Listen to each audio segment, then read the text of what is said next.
আসসালামু আলাইকুম। ওয়ালাইকুম আসসালাম। ভালো আছেন? জি ভালো আছি। আচ্ছা আপনি মইদুল ভাইয়ের স্ত্রী না? জি। মইদুল ভাই কি বাসায় আছে? না ভাইয়া, ও তো অফিসে। কিছু বলবেন?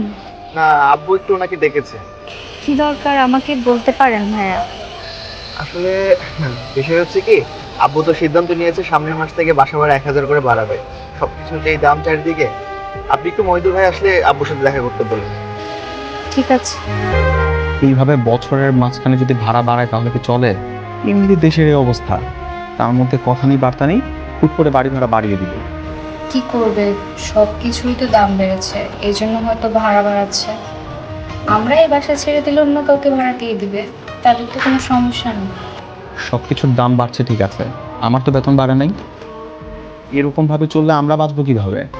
এই সকাল সকাল ডাকলি আজকে শুক্রবার দিন জুমাবার, তুই নিজে জানোস যে আমি একটু বেলা করে ঘুম থেকে না, এটা তো সহ্য হইল না। ফোন দেখা লাগলে বন্ধু আয় বন্ধু আয়, ওটা কি ইচ্ছে কর।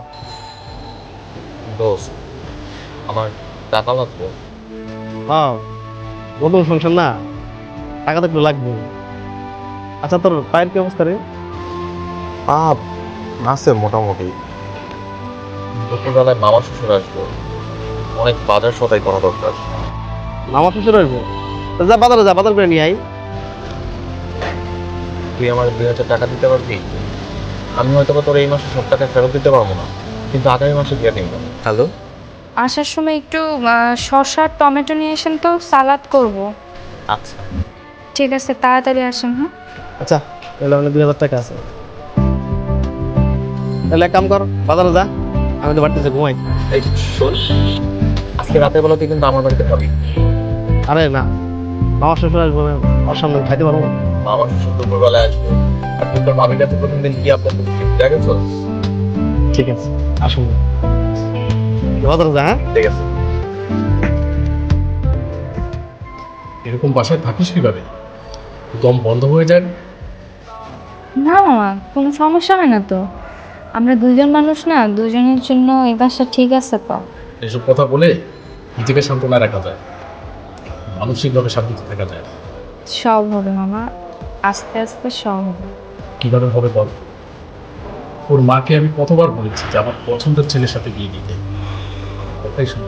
আমার হাতে অনেকগুলো ভালো ছেলে ছিল, আর যদি এখান থেকে একটা ভালো ছেলের সাথে তোর বিয়ে হতো, তাহলে এতদিন তুই রাজরানীর মতো থাকতে পারবি। আচ্ছা ইয়ে জামাই কোথায়? ও একটু বাইরে, একটু মাংস দিই মামা। কদিন যাক, তারপর টেকটা পাবো। আরে মাইদুল সাহেব, মন খারাপ কেন? স্যালারি থেকে 2000 টাকা কেটে নিয়েছে ভাই। স্যার তো আপনাকে আগে এই কথা বলছিল। বলেছিলেন, কিন্তু আমি তো ভেবেছিলাম স্যার আমাকে ভয় দেখানোর জন্য বলছেন। সত্যি সত্যি কেটে নেবেন এটা তো বুঝি নাই। আম্মা,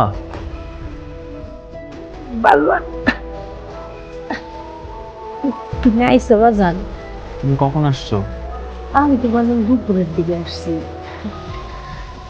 তুমি কেমন আছো বাজান? আমি ভালো আছি।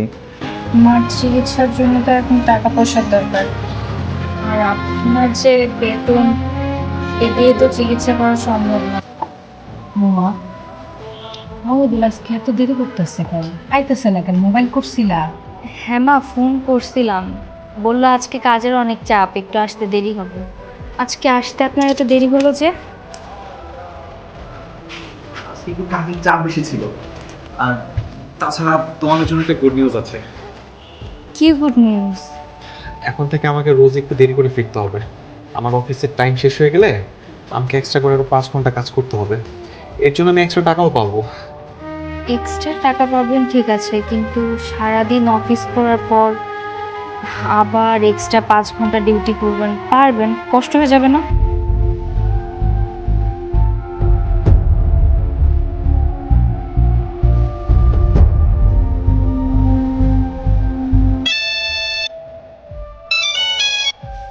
আসসালামু আলাইকুম মামা, কেমন আছেন?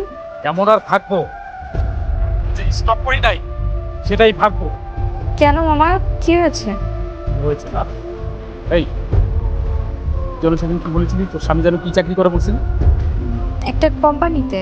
কিসের কোম্পানি? তোর স্বামী হকারি কর। না না মামা, আপনার কোথাও ভুল হচ্ছে। আপনি তো অন্য কাউকে দেখছেন, ও তো এখন অফিসে আছে। চুপ থাক, একদম চুপ। আমার কথা যদি বিশ্বাস না হয়, এখনই তোর স্বামীকে একটু কল দিয়ে জেনে নে তোর স্বামী কোথায় আছে।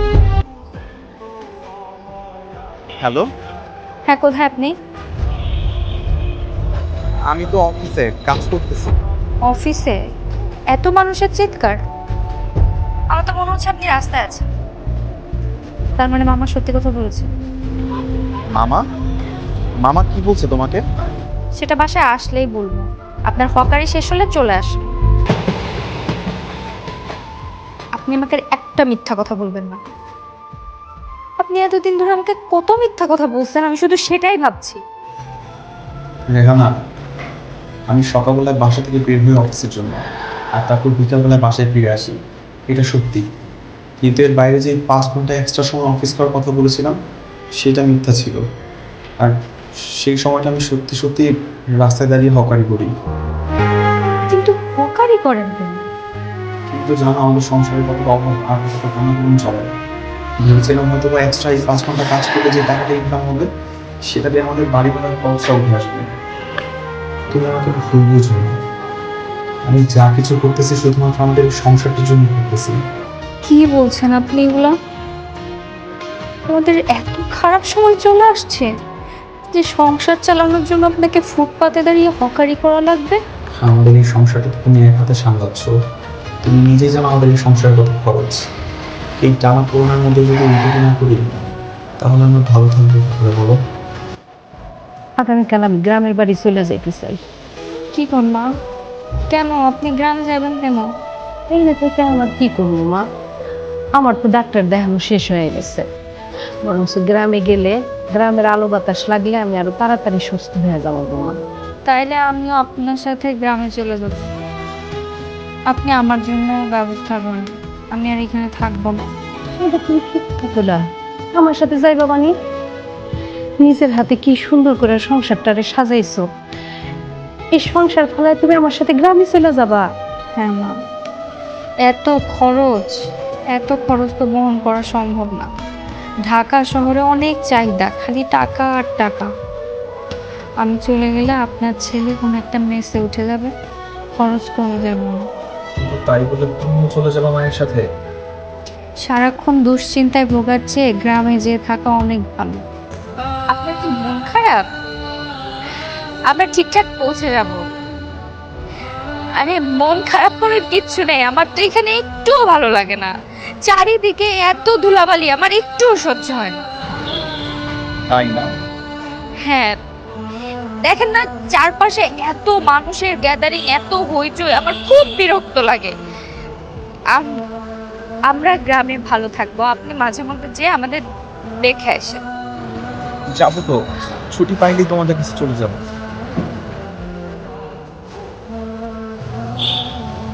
আমি আপনাকে অনেক মিস করব।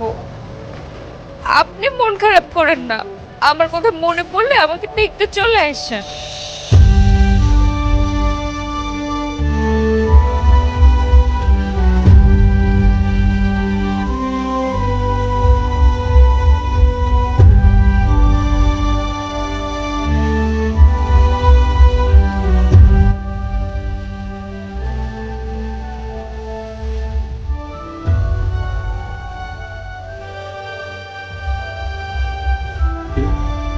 কেউ 1000 টাকার জিনিসও ফাঁকি দিতে চায় না।